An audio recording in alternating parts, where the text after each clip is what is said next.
फसल आपकी स्वस्थ भी रहेगी। कैल्शियम वगैरह जैसे सब्जियों की खेती जो किसान भाई करते हैं उनके सामने आती हैं बहुत सारी समस्याएं, और सबसे बड़ी मेजर समस्या आती है पत्ता मरोड़ रोग, लीफ कर्ल वायरस रोग। दोस्तों ये डिजीज, ये रोग ऐसा है कि आपकी फसल में अगर अटैक हो गया तो कंट्रोल करना ज़्यादा मुश्किल होता है। अगर कंट्रोल करने की कोशिश करोगे तो खर्चा ज़्यादा बढ़ जाता है। शुरुआती अवस्था में आपने कंट्रोल नहीं किया तो आगे चल करके कंट्रोल भी आपकी फसल में देखने को नहीं मिलता है। किसान भाई को अच्छी क्वालिटी के साथ ज़्यादा मात्रा में उत्पादन नहीं मिल सकता है। दोस्तों सेब्जियों की खेती आप करते हैं, मिर्च, टमाटर, लौकी, तोरी, करेला, भिंडी, तरबूज, खरबूज, ऐसी फसलें जिनके पत्ते थोड़े से सॉफ्ट होती हैं, सेंसिटिव फसल होती है, जिनमें दोस्तों अभी गर्मियों के समय में मकड़ी का अटैक, माइट्स का अटैक ज़्यादा देखने को मिलता है, या थ्रिप्स, व्हाइट फ्लाई जैसे रस चूसने वाले कीटों का अटैक देखने को मिलता है, उनमें ये भयंकर समस्या देखने को मिलती है।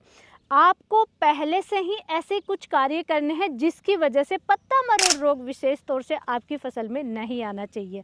अगर अटैक हो गया तो इसमें भी दोस्तों कंट्रोल करने के लिए दो चीज़ों में डिवाइड हो जाती है। किसान भाई जो ऑर्गेनिक खेती कर रहे हैं वो कैसे कंट्रोल कर सकते हैं, जो रासायनिक खेती कर रहे हैं आसान तरीके से फटाफट कंट्रोल करना है तो वो कैसे कंट्रोल कर सकते हैं। तो ऑर्गेनिक और रासायनिक दोनों ही ट्रीटमेंट मैं बताऊंगी, साथ ही सावधान भी इस वीडियो में कवर करेंगे, जिसकी वजह से कुछ ऐसे कार्य, ऐसी सावधानियां ध्यान में रखनी है जिसकी वजह से आपकी फसल में ये रोग आए ही नहीं। आप भी अगर सब्जियों की खेती करते हैं तो ये वीडियो आपके लिए बहुत इंपॉर्टेंट रहने वाला है, लास्ट तक आप जरूर बने रहें। सबसे पहले तो दोस्तों आपको पत्ता मरोड़ रोग को समझना है। देखिए ये भी कई तरीके से होता है, और किसान भाई को अगर समझ में नहीं आया, गलत दवाइयों का बार बार इस्तेमाल कर रहे हो तो खर्चा भी बढ़ रहा है और आपकी फसल है वो स्वस्थ भी नहीं होगी। पत्ते, आपकी फसल के पत्ते ऊपर की तरफ मुड़ रहे हैं। जैसे कि दोस्तों मैं टमाटर की क्रॉप में अभी बैठी हूँ, फ्लोरिंग स्टेज में ये क्रॉप है, बहुत ही शानदार यहाँ पे फ्लावर्स हैं, फ्रूट भी लग रहे हैं, यानी फ्रूट सेट भी हो रहे हैं। और विशेष तौर से जब फ्लोरिंग स्टेज शुरू होता है उससे जस्ट पहले या फ्लोरिंग स्टेज के आसपास ही ये सबसे ज़्यादा आपकी फसलों में अटैक देखने को मिलता है पत्ता मरोड़ रोग का। क्योंकि अटैक हुआ, कोई भी इंसेक्ट का अटैक हुआ, उसको धीरे धीरे वो जैसे ही फसल में नुकसान पहुंचाएगा तब तक आपकी फसल फ्लोरिंग स्टेज पे आ जाती है। मिर्ची, टमाटर ऐसी फसलों में जल्दी फ्लावर्स आने लग जाते हैं। खीरा में भी बहुत ज़्यादा समस्या देखने को मिलती है। छोटी फसल में फ्लावर्स भी आते हैं, फ्रूट सेट भी होते हैं, हार्वेस्ट भी करते हैं और लंबे समय तक फ्लोरिंग भी स्टेज चलती रहती है। इस तरीके से लंबे समय तक ये फसलें चलती हैं। तो इनमें जैसे ही फ्लोरिंग स्टेज शुरू हो जाए वैसे ही अपनी फसल को संभालना है कि पत्ता मरोड़ रोग है या नहीं है तो किस तरीके से है। अगर आपकी फसल में पत्ते ऊपर की तरफ मुड़ रहे हैं, यानी कटोरी की तरह हो रहे हैं, पत्ते के किनारे हैं वो ऊपर की तरफ मुड़ रहे हैं, तो दोस्तों आपको देखना है रस चूसने वाले कीटों का आपकी फसल में अटैक हो सकता है। जैसे कि गर्मियों के समय में थ्रिप्स का अटैक सबसे ज़्यादा देखने को मिलता है। तरबूज, खरबूजा ऐसी फसलें हैं जिनके पत्ते थोड़े से चौड़े भी होते हैं, वहाँ पे व्हाइट फ्लाई का अटैक भी बहुत ज़्यादा देखने को मिलता है। थ्रिप्स, व्हाइट फ्लाई का अटैक सबसे ज़्यादा होता है। वहीं अभी अप्रैल का महीना चल रहा है, इस समय एफिड्स वगैरह का भी अटैक होता है। तो रस चूसने वाले कीटों का अटैक है, पत्ते ऊपर की तरफ मुड़ेंगे रस चूसने वाले कीटों की वजह से, ये आपको पहचान करना है। कुछ फसलों में पत्ते नीचे की तरफ मुड़ रहे हैं, ऐसे मुड़ रहे हैं, यानी उल्टी साइड में किनारे मुड़ रहे हैं, और पत्ते थोड़े से ऊबड़ खाबड़ भी हो रहे हैं, ऊंचे नीचे हो रहे हैं, और पत्ते थोड़े से सख्त भी हो रहे हैं।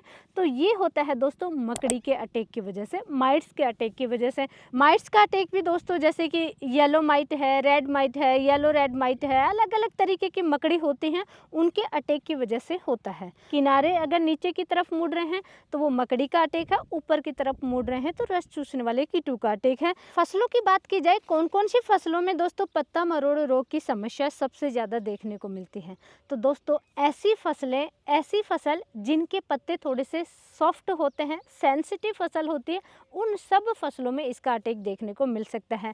जैसे कि मिर्च हम सबको पसंद है, सब्जियों में या सलाद में या दोस्तों फ्रूट चाट बनाते हैं, हर जगह मिर्च यूज होती है। मिर्च जैसे इंसान को लाइक है वैसे ही इंसेक्ट को भी बहुत ज़्यादा पसंद है।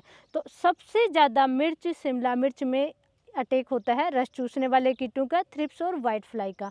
तो उनमें लीफ कर्ल वायरस, पत्ता मरोड़ रोग की समस्या सबसे ज़्यादा देखने को मिलती है। वहीं टमाटर में भी ये पत्ता मरोड़ रोग की समस्या आती है।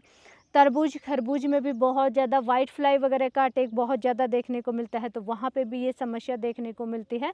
सब्जियों की जो फसल है उन सब फसलों में इसका अटैक देखने को मिलता है, पत्ता मरोड़ रोग की समस्या आ सकती है। तो जितनी भी सब्जियों की खेती आप करते हैं उन सब को आपको संभालना है, और विशेष तौर से अभी गर्मियों के समय में, गर्मियों में थ्रिप्स का, वाइट फ्लाई का और माइट्स का, मकड़ी का, ये 3 चीज़ों का अटैक सबसे ज़्यादा देखने को मिलेगा। 3 इंसेक्ट का सबसे ज़्यादा अटैक देखने को मिलता है। की वजह से नुकसान क्या होता है ये जानना बहुत ज़रूरी है। देखिए, पत्ता अगर ऊपर मुड़ रहा है, नीचे मुड़ रहा है, यानी कि पत्तों में फोटोसिंथेसिस की प्रक्रिया है वो कंप्लीट नहीं हो पाएगी, कहीं ना कहीं डिस्टर्बेंस होगा, डिस्टर्ब होगी। अगर फोटोसिंथेसिस की प्रक्रिया कंप्लीट नहीं हो रही है, यानी पौधे में भोजन प्रॉपर तरीके से नहीं बन रहा है, क्लोरोफिल की धीरे धीरे कमी आ जाएगी, पौधे में प्रॉपर भोजन नहीं बनेगा तो पौधा जहाँ पे है वहीं रुक जाएगा, उसकी ग्रोथ रुक जाएगी, फ्लावर्स ज़्यादा मात्रा में नहीं आएंगे। अगर फ्लोरिंग स्टेज पे है, फ्लावर्स आए हुए हैं, तो फ्लावर ड्रॉपिंग की समस्या आएगी। नेक्स्ट अगर नुकसान की हम बात करें तो दोस्तों, फ्रूटिंग स्टेज पे अगर अटैक हो गया तो फल है वो या तो ज़्यादा मात्रा में सेट नहीं होंगे, अगर फल सेट हो भी गए तो फल प्रॉपर तरीके से अच्छी क्वालिटी वाले नहीं बनेंगे, सब्जी है वो अच्छी क्वालिटी की नहीं बनेगी, टमाटर है वो आपने देखे होंगे कुछ टमाटर टेढ़े मेढ़े हो जाते हैं, तो ये अच्छी क्वालिटी की आप पैदावार नहीं ले सकते हैं, फल है वो टेढ़े मेढ़े आएंगे और ज़्यादा मात्रा में नहीं लगेंगे, ये नुकसान होता है दोस्तों।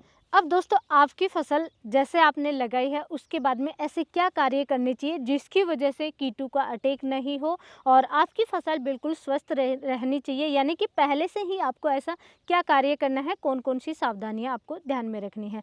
तो सबसे इम्पोर्टेंट तो दोस्तों, मिर्च, टमाटर, कोई सी भी फसल है, सब्जियों की फसल कोई सी भी है, किसी में भी जिंक की कमी नहीं आनी चाहिए, जिंक की डिफिशियंसी नहीं आनी चाहिए। अगर जिंक माइक्रोन्यूट्रिएंट है, बहुत कम आवश्यकता होती है, लेकिन किसान भाई नहीं दे पाते हैं, शुरुआती अवस्था में नहीं देते हैं, जिंक की जहाँ पे कमी आएगी वहाँ पे दोस्तों रस चूसने वाले कीटों का अटैक ज़्यादा देखने को मिलेगा। जैसे कि ये टमाटर का पौधा है दोस्तों, आपको कैमरे में दिखाई दे रहा होगा, तो ऊपर के पत्ते वो थोड़े पीले पीले से नजर आएंगे, फसल थोड़ी सी कमज़ोर सी होती है, पीलापन सा आएगा, तो वो जिंक की डिफिशियंसी होती है, और रस चूसने वाले कीटों का अटैक भी यहीं पे सबसे ज़्यादा आकर के होगा, पौधे की ग्रोथ वहीं रुक जाएगी। तो एक तो जिंक की कमी नहीं आनी चाहिए। सेकंड दोस्तों, फेरस की कमी नहीं आनी चाहिए। जैसे ही फ्लोरिंग स्टेज शुरू हो जाए उसके बाद में, अगर फ्लोरिंग स्टेज या उसके बाद में फेरस की कमी आएगी तो उसकी वजह से दोस्तों लटका यानी पत्ते खाने वाले कीट का अटैक ज़्यादा होता है। तो ये 2 पोषक तत्व, कोई सी भी फसल है, कोई सी भी सब्जियों की खेती कर रहे हैं, ये 2 पोषक तत्वों पे आपको विशेष जरूर ध्यान देना है दोस्तों। जिंक और फेरस की कमी नहीं आनी चाहिए। आपके खेत में येलो और ब्लू स्टिकी ट्रैप आपको लगाने हैं, नीले कलर वाले और पीले कलर वाले दोनों ही स्टिकी ट्रैप जरूर लगाइए दोस्तों। 1 एकड़ में कम से कम 6 येलो वाले और 6 ब्लू वाले, अदरवाइज तो आप 10-10 भी लगा सकते हैं अपने खेत में। तो इस तरीके से आपको ये ज़रूर लगाने हैं। इससे फ़ायदा ये मिलेगा कि आपके खेत में जो इंसेक्ट आ रहे हैं वो कुछ येलो कलर से अट्रैक्ट होते हैं, कुछ ब्लू कलर से अट्रैक्ट होते हैं, उन पे आकर के चिपकेंगे। सिर्फ आपको उन्हीं को संभाल लिया, देख लिया, तो आपको समझ में आ जाएगा कि आपके खेत में किस तरीके के कीट आ रहे हैं, थ्रिप्स आ रहे हैं, वाइट फ्लाई आ रहे हैं, एफिड्स का अटैक हो रहा है, किस तरीके का अटैक हो रहा है, उसी तरीके का आप अपने फसलों में स्प्रे करेंगे तो आपकी फसल बिल्कुल स्वस्थ रहेगी, फसल हमेशा बची रहेगी। अब दोस्तों लास्ट में अटैक हो गया आपकी फसल में, पत्ते मुड़ रहे हैं, मिर्च, टमाटर में, खीरा में, ऐसी फसलों में ज़्यादा अटैक होता है, पत्ते खराब हो रहे हैं, तुरंत आपको स्प्रे करने हैं। ऑर्गेनिक में भी डिस्कस करूंगी, लेकिन क्योंकि किसान भाई रासायनिक खेती ज़्यादा करते हैं तो सबसे पहले हम रासायनिक खेती में बात करेंगे क्या क्या स्प्रे आप कर सकते हैं। रासायनिक में इंसेक्टिसाइड की अगर मैं डिस्कस करूं तो दोस्तों, शुरुआती अवस्था में फसल छोटी है तो वहां पे आप बायर का कॉन्फिडोर का यूज कर सकते हैं। छोटी अवस्था में थ्रिप्स, वाइट फ्लाई वगैरह इन कीटों को कंट्रोल करने के लिए बहुत अच्छा रिजल्ट मिल जाता है, जिसमें आता है इमिडाक्लोप्रिड 17.8% SL4 में आता है, और इसकी डोज छोटी फसल में 100 ml 200 लीटर पानी में मिक्स करके 1 एकड़ में आप स्प्रे करेंगे, यानी 10 ml 20 लीटर वाले स्प्रे पंप में डालेंगे और स्प्रे करेंगे आप अपनी फसल में। इस तरीके से आप सबसे पहले तो इसका इस्तेमाल कर सकते हैं। और अगर आप इसका स्प्रे कर चुके हैं तो नेक्स्ट में आप गरासिया यूज कर सकते हैं, गोदरेज का गरासिया, जिसमें आता है फ्लेक्सामेटामाइड टेक्निकल कंटेंट आता है इसका इस्तेमाल कर सकते हैं। और गोदरेज के गरासिया कीटनाशक की परफेक्ट डोज 160 ml 1 एकड़ में आपको इस्तेमाल करना होता है। यानी अगर 20 लीटर का स्प्रे पंप है तो लगभग 15-16 ml आप लेंगे, 15 ml लेंगे और स्प्रे करेंगे 1 एकड़ में। जो भी इंसेक्टिसाइड आप यूज करते हैं इनके साथ में स्टिकर आपको ज़रूर लेना है दोस्तों, जो भी स्प्रे आप करेंगे, क्योंकि स्टिकर से पूरे अच्छे तरीके से पत्ते पे ऊपर और नीचे इंसेक्टिसाइड है वो स्प्रेड होना चाहिए। थ्रिप्स नेट छुपे हुए होते हैं, इंसेक्ट नेट छुपे हुए होते हैं, तो आपको स्प्रेडर ज़रूर यूज करना है। वही दोस्तों बायर का एक्सपोनस है, इसका भी बहुत अच्छा रिजल्ट मिलता है। स्पेशली थ्रिप्स वाइट फ्लाई को कंट्रोल करने के लिए, थ्रिप्स के लिए बहुत ही इफेक्टिव कीटनाशक है बायर का एक्सपोनस। डोज भी इसकी बहुत कम आपको लेनी होती है, प्रति स्प्रे पंप 3 से 4 ml आपको सिर्फ लेना है। छोटी फसल है तो 3 ml 20 लीटर के स्प्रे पंप में डालिए, और अगर बड़ी फसल है तो 4 ml प्रति एक स्प्रे पंप में डाल करके स्प्रे कीजिए अपनी फसल में, बहुत अच्छे से कंट्रोल देखने को मिलेगा।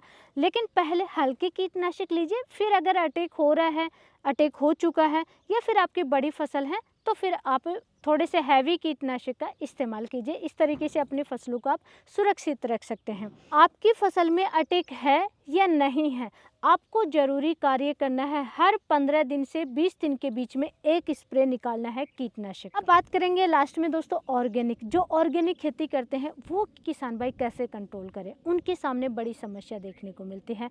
तो सबसे पहले तो कहूँगी जो भी किसान भाई 100% ऑर्गेनिक खेती करते हैं उनको हर 7 दिन के गैप से आपको अपनी फसल में घर पे ही अलग अलग कीटनाशक बना करके स्प्रे करना है। अटैक हो चुका है तो सबसे पहला तो दोस्तों आपको करना है छाछ प्लस कॉपर। छाछ में कॉपर डाल करके सभी किसान भाई को ये बनाना आता है फंगिसाइड, और काफ़ी हद तक इंसेक्टिसाइड का भी काम करेगा। फसल आपकी स्वस्थ भी रहेगी, कैल्शियम वगैरह जैसे पोषक तत्वों की भी पूर्ति रहेगी। तो छाछ का आप स्प्रे करते रहें अपनी फसल में हर 7 दिन के गैप से। लेकिन केवल छाछ का ही नहीं करना है, अगर अटैक हो चुका है तो दोस्तों जैसे कि तंबाकू प्लस हल्दी को आप पहले दिन बॉईल कीजिए और फिर उसका आप नेक्स्ट डे स्प्रे कीजिए, तो तंबाकू का आप स्प्रे कर सकते हैं। वही दोस्तों बहुत अच्छा कीटनाशक आप तैयार कर सकते हैं जहाँ पे तंबाकू नहीं मिलता है। आक, नीम, धतूरा, मिर्च, लहसुन, अदरक, जो भी चीज़ें हैं आपके पास जो आपके आसपास के एरिया में है वही चीज़ें लीजिए। जितना आप ले रहे हैं उतनी ही मात्रा में पानी लीजिए, पहली रात को अच्छे से बॉईल कर दीजिए और ढक कर के रख दीजिए। नेक्स्ट डे आप उसका आधा लीटर 20 लीटर पानी के जो स्प्रे पंप आता है उस स्प्रे पंप में डालिए और आप स्प्रे कर दीजिए। हर 7 दिन के गैप से कुछ ना कुछ आपको स्प्रे करते रहना है। अगर अटैक हो चुका है तो बीच में दोस्तों आप 4 दिन का ही गैप रखेंगे, जब तक फसल स्वस्थ नहीं होगी, यानी 2 या 3 स्प्रे तो 4 दिन के गैप से करेंगे, फिर आगे हर हफ्ते में 1 स्प्रे आप निकालेंगे। इस तरीके से आप रूटीन बनाइए। जैसी खेती करते हैं ऑर्गेनिक या रासायनिक वैसा ही आपको ट्रीटमेंट करना है। आपके पास इस समय कौन सी फसल है या कौन सी फसल आप लगाने जा रहे हैं, हमें कमेंट करके ज़रूर बताइए। उसी तरीके के आगे हम वीडियो लाने की कोशिश करेंगे। आज की नॉलेजफुल जानकारी के लिए वीडियो को लाइक करें, शेयर ज़रूर करें। धन्यवाद।